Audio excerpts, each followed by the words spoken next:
Yeah, so I think that everyone in sports are very strong people, and I think that trans women who have been on hormones for a long enough time have no physical strength difference between cisgender women, and so I think it's just blatant transphobia at this point to be keeping them out of sports. Really? Because I mean, we've looked at so many disciplines, cycling, wrestling, mixed martial arts, track and field, and the trans women are just like cleaning up against the naturally born biological woman. And forever, male and female sports, with the exception of equestrian and auto racing, have always been separated between the two sexes. So do you really think there isn't a physical advantage for those athletes? David Menzies for Rebel News here in Toronto. Well, folks, we've come back to Nathan Phillips Square, a patch of Toronto real estate that was actually off limits to us last June. Do you remember when Afro-Indigenous Rising was occupying the square, breaking 11 sections of the Trespass Act? But we were the problem for practicing journalism. If you never saw that video, here, check out this clip. Folks, welcome to John Tory's Toronto. Hey, get off me.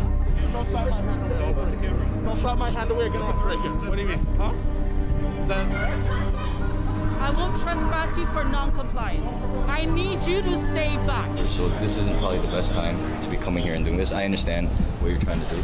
So for today, City Hall security and their staff, they're trespassing you, okay? So we're gonna have to escort you off the property. Well, we're back here today because it's June 1st and this is the kickoff to Pride Month here in Toronto. And we were told about a flag raising event, but I'm really curious how public relations works in the city of Toronto these days, because normally the pride flag would be on a prominent flagpole. Instead, it seems to be up the ramp in front of the two towers of City Hall. And when we came here to attend the flag raising, which is just going to kick off in a couple of minutes, we were told by security that it was by invitation only, including media. Well, I reached out to City of Toronto spokesman Brad Ross, and I'm actually quite surprised by the statement he emailed me. Hi, David. It's pre-recorded, meaning the ceremony, and no media are in attendance due to COVID restrictions.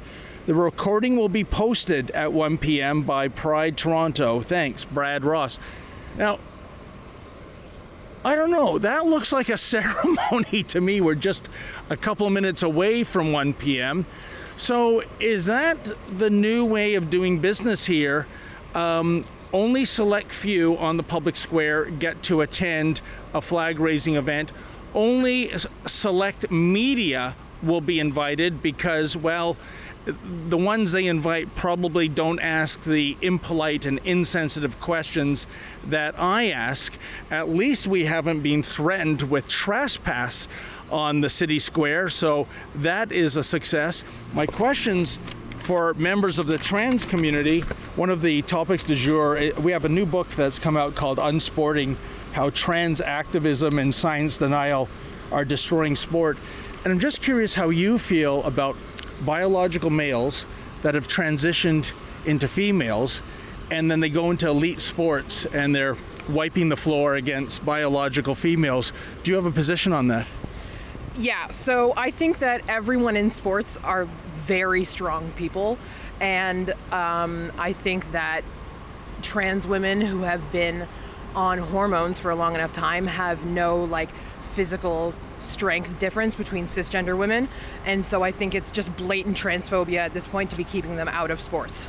Really? Because I mean, we've looked at so many disciplines, cycling, wrestling, mixed martial arts, track and field, and the trans women are just like cleaning up against the naturally born biological woman. And forever, male and female sports, with the exception of equestrian and auto racing, have always been separated between the two sexes. So do you really think there isn't a physical advantage for those athletes? You know that this is Rebel Media and he's a far right, alt-right. Oh, am I, sir? Can you give me an example of that? He's not on your side. Oh, okay. I'm done talking with you then. Oh, so I thought we were having a nice discussions. No. No? Okay then.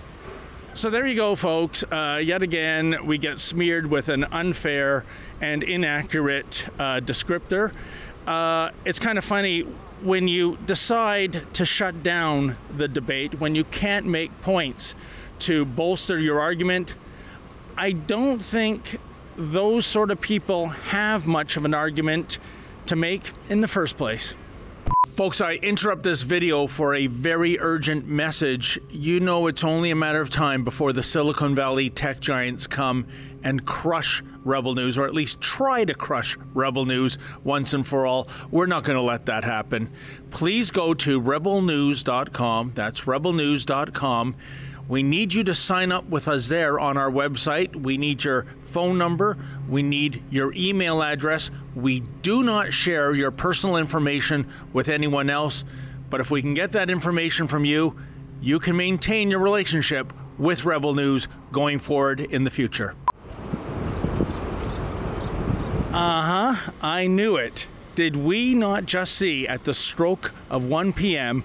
a flag raising, not only of the rainbow flag, but there's a flag, it's baby blue and pink and white, and I've been told this is the flag for the transgender community, which is very curious because I thought that for the LGBT community, I thought the T in LGBT stood for transgender.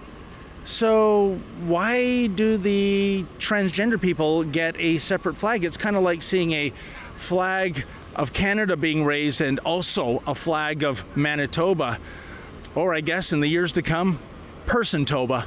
No, I just said I drove all the way from Brampton to share the flag with my son and his partner, and we can't go see it. And it's too bad. I wanted to confront John Tory, who does not return our calls or our emails, on so many questions. One would be the protesting double standards that we see in Toronto. If you're anti-lockdown and you're at Yonge and Dundas and you wave a Canadian flag or display a sign decrying communism or even quote biblical passages, you are actually arrested. But if you are a group that supports Hamas or the Tamil Tiger terrorists, in these very same places, the police are completely hands-off. And by the way, who's in that Florida mansion of John Tory's? And when was the last time Mayor Tory's wife Barbara went to Florida?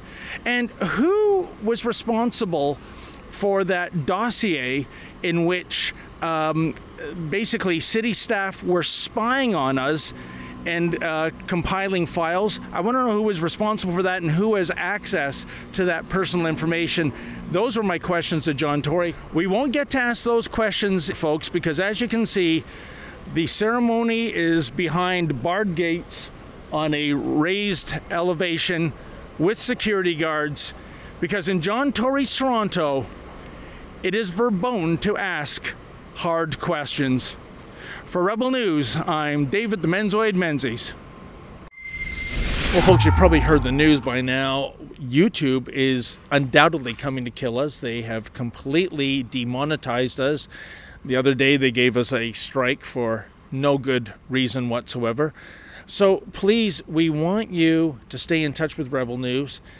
Go to rebelnews.com. That's rebelnews.com. We need some of your personal information, such as your email or cell phone number. Trust me, we don't share that with anyone, but we want to remain relevant to you, and we can't depend on YouTube any longer.